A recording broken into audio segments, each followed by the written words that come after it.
Hi everybody, welcome back to Quarantine Cooking with Carolyn. Today I'm going to show you how to make sesame chicken.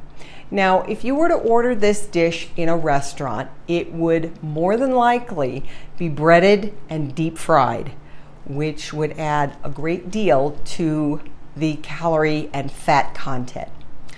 The dish I'm going to show you will be lightly breaded, and I will use a little bit of oil, but it won't have nearly the amount of fat and calories that that dish at the restaurant will have.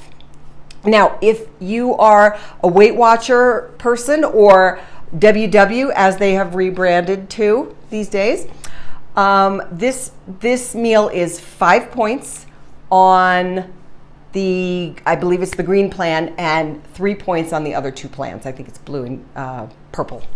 So that's kind of good to know. So why don't we go ahead and get started. I think you're going to love this. It's going to have all the flavor of the sesame chicken without all the fat. Now over here I've got 2 tablespoons of sesame seeds that I've already toasted in a dry skillet, and it only takes 2 to 3 minutes. Now by dry skillet I mean there's no oil in there, there's not even cooking spray, and you're just going to put them in there and give them a toss until they start looking like this. So they start out looking like this. I'm going to turn the bottle around so you can see it, and they end up looking like that, toasted. Okay, moving right along. In this bowl, you probably can't see it too well, but I have 1 tablespoon of water, and to that I'm going to add 1 tablespoon each of maple syrup,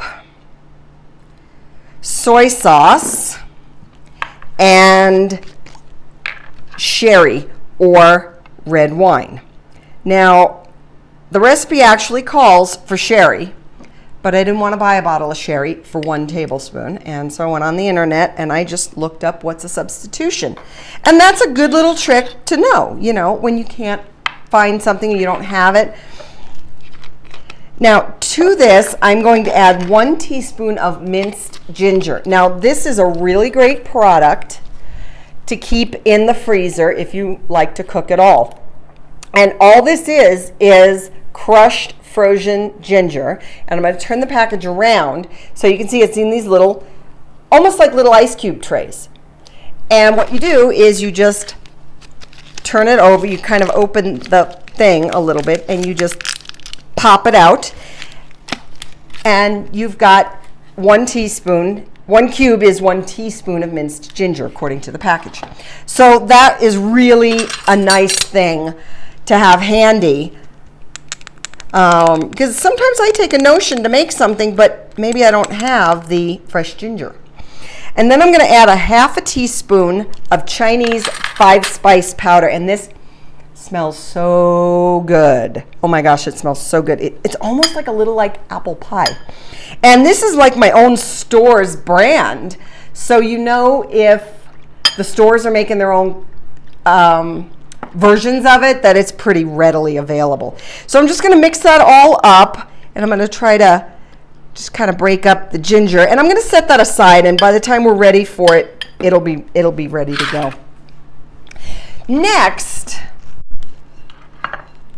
in this little pie plate here of mine, I'm going to add 2 tablespoons of flour, and I'm going to add a 1/2 teaspoon of salt and a 1/4 teaspoon of pepper.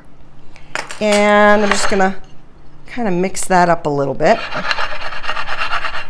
And I am going to take my chicken tenders. Over here I've got 1 pound of chicken tenders, or you can cut up a couple of chicken breasts if you want, or you can just buy the tenderloins, or you can buy the tenders, whatever's easiest for you.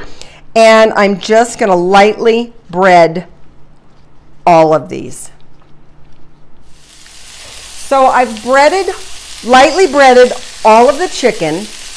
And in the same pan that I toasted the sesame seeds in, I have now removed those to a plate, and I have added 2 teaspoons of peanut oil, and I am just lightly cooking the chicken.